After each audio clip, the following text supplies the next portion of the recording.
Hi, so in this video I'll show you how to use duplicate or step and repeat in Adobe InDesign.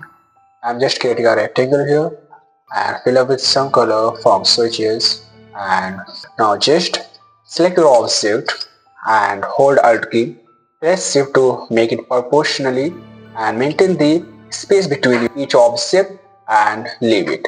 Now you have to keep selected your object and hold Ctrl Alt plus Shift and press D, something like this. Now you can see how it's creating a excellent pattern. This exactly thing you can also do in advanced level by using step and repeat option. So how you can use, let's see.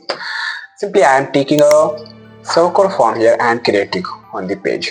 Okay, and also I am just use the eyedropper tool to fill up with same color, something like this, and keep selected your offset. Now go on edit and select step and repeat. Okay, from here you can simply give the exact number of counts, how many circle, how many shape you want to keep on your pages. So you can see here it is one count. Similarly you can increase the number of shape, how many you want to keep.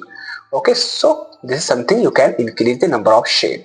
Okay, and also you can adjust the offset, horizontal or vertical offset of your object from here. Let's see how we can do something like this. Now you can see here it is adjusting space between our objects, so you can maintain the space how many you want between your objects, something like this.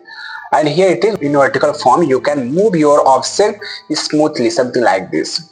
Okay, and you can create an excellent pattern based on your requirement that can be used while creating a design.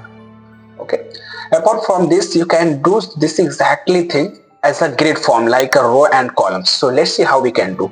For instance, I am just check on create as a grid. Okay, simply I will number of rows how many you want you can give here, and here it is number of columns how many you want. Okay, and from here you can adjust the offset. Okay, and you can increase the number of rows and columns here, and you can create an excellent pattern, something like this, which is really too much useful while you will work on Adobe InDesign projects. Okay, once you have done all the things, you have to click on OK. Now you can see it has been created an excellent pattern in proportionally over all the side. Okay, hope you got understand using step and repeat option in Adobe InDesign. Thank you so much for watching this video, and please subscribe my channel for more useful content. Thank you. Lee Graphics.